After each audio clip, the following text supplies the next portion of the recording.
Hi everyone, this is Vinay from RCPIT Shirpur and I welcomes you to my YouTube channel on nature and sustainability. This is my third video in the lecture series under the guidelines of FDP program on environment and sustainability.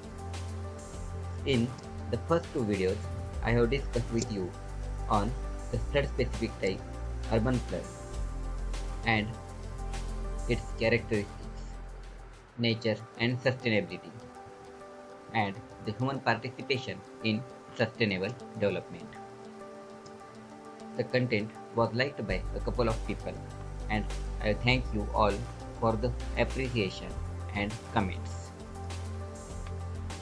The video was aimed to learn about what is urban flood, reasonings of urban flood and its consequences, impact of climate change on humans and nature, and sustainable approaches to reduce human stakes in environmental degradation. In this week's video, I'll be talking on the various IS standards for urban flooding,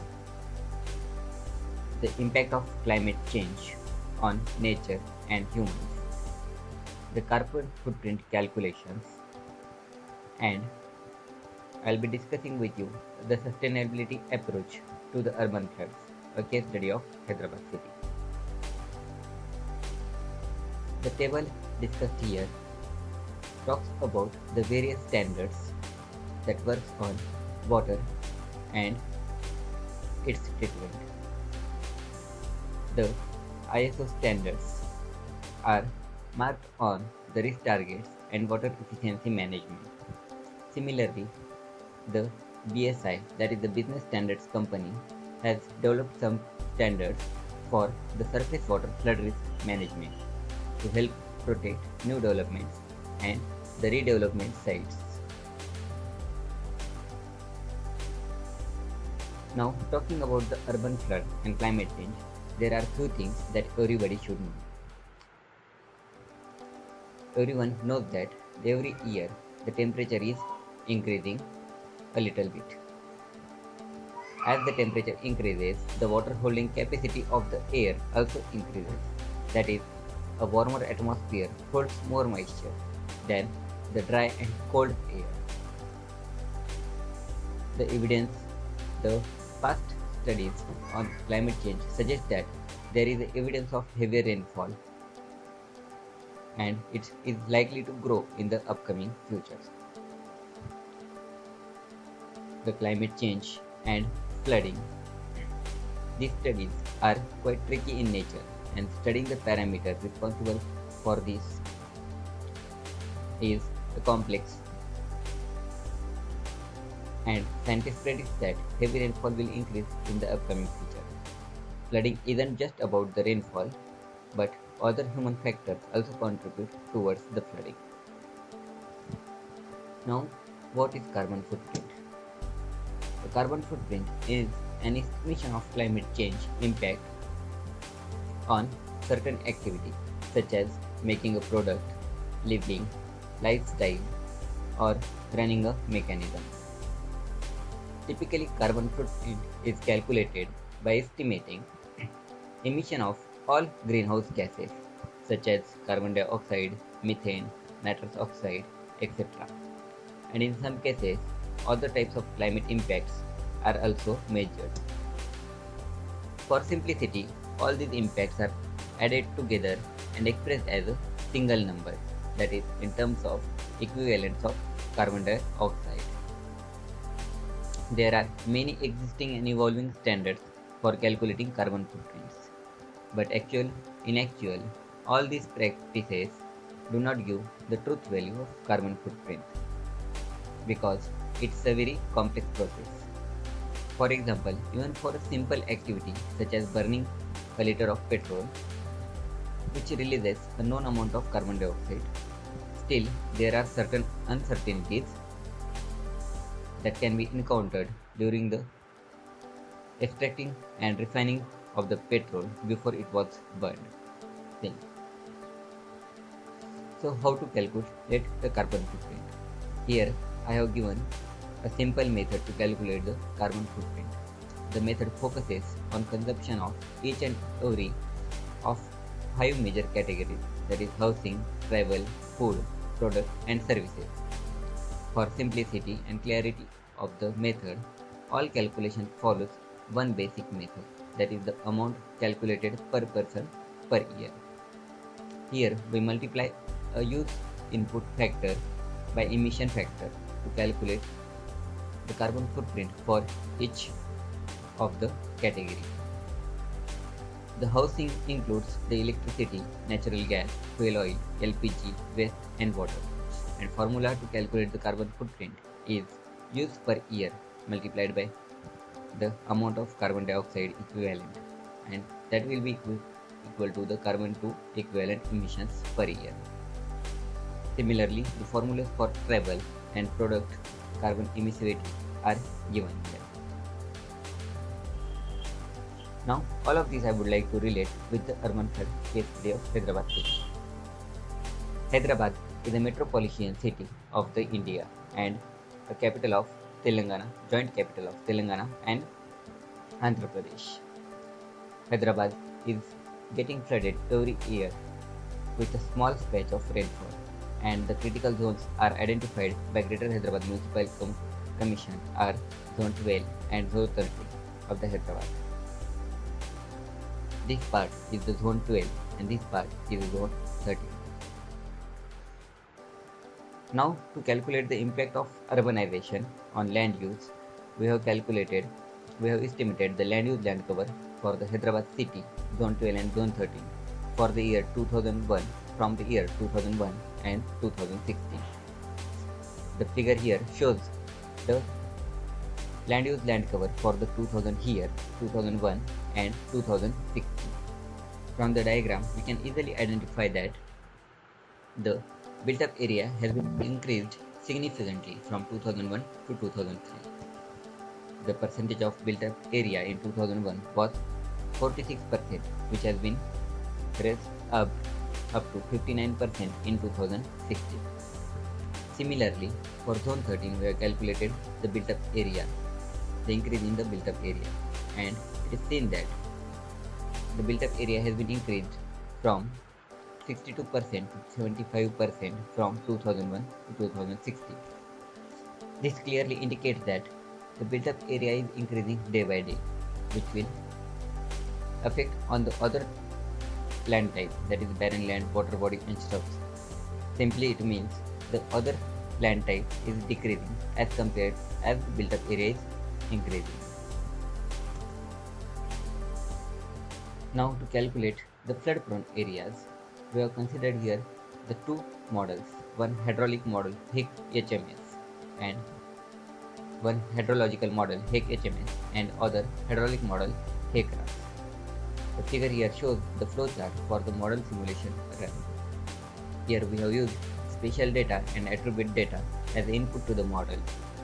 The data input is given to the ArcGIS and the user-friendly shape files are created that can be used directly into the HECHMS as an input file. The output of HECHMS are used as input to the HECRAS model. When the 2D HECRAS model is developed to generate the flood risk and flood inundation maps for the Zone 12 and Zone 13 of the Hyderabad city. The diagram shows the running methodology for the HECHMS model development and simulation. The input to the model consists of basin parameters, hydrological parameters, and simulation run parameters. The basin parameters are nothing but the infiltration parameter and drainage details. These are the infiltration parameters and drainage details. Drainage details are acquired from Greater Hyderabad Municipal Corporation. And the infiltration parameter based on the land use type and the resident soil in the Hyderabad. To run the model simulation, we have considered three critical rainfall events in the history of Hyderabad. That is the rainfall event of August 2008, August 2000 and July 1989. We have regenerated these rainfalls in the HMS and HECRAS model to identify the flood prone and flood risk maps, flood prone zones and flood risk maps. The control specification to the model are nothing but the time duration of rainfall, the time of start of the rainfall, and the time period till the cessation of the rainfall. The model is simulated and the output we received is in the form of hydrographs at different outlet points, that is, hydrographs at the outlet junctions. These are the some typical examples of outlet hydrographs at junction points. Secondly, the output hydrographs at the reaches in different reaches.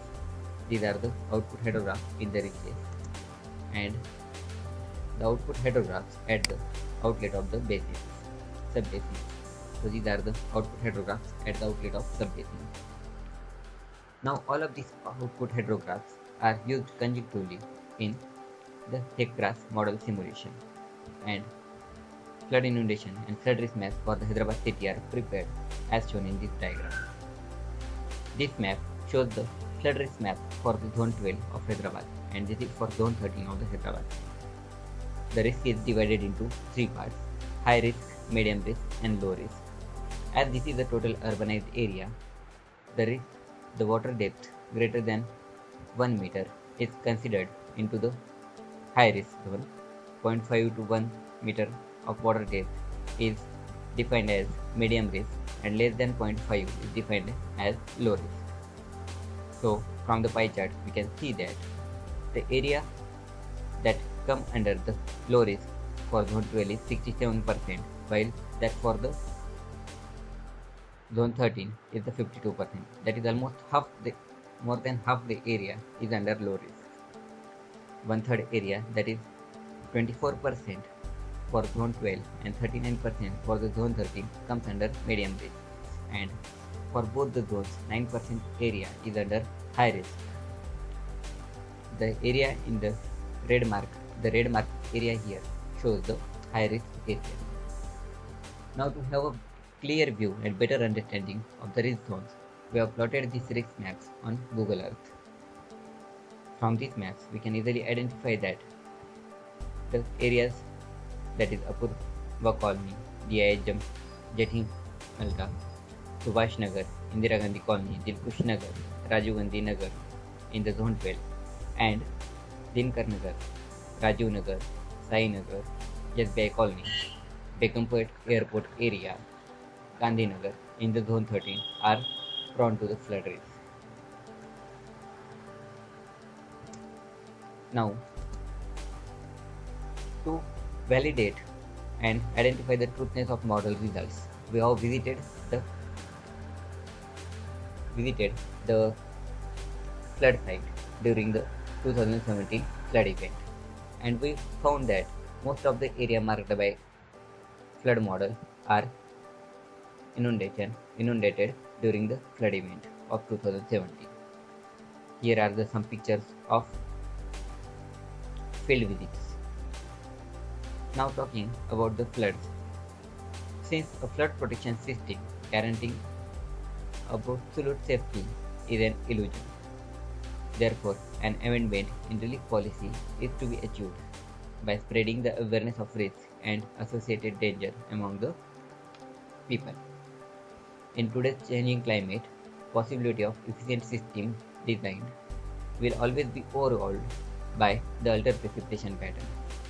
Therefore, to achieve the sustainable development, these flood risk maps should be developed and taken as a reference for the further development process.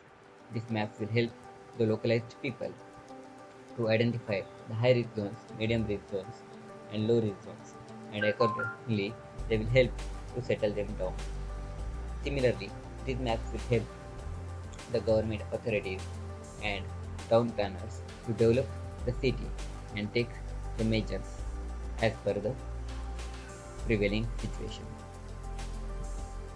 So, in this way, we can develop a sustainable society in concern to the urban floods in the rising era. So these are few references which talks about the case study of Hyderabad. You can go through it for more details. So this is all about the urban floods. Any questions are welcome. Thank you.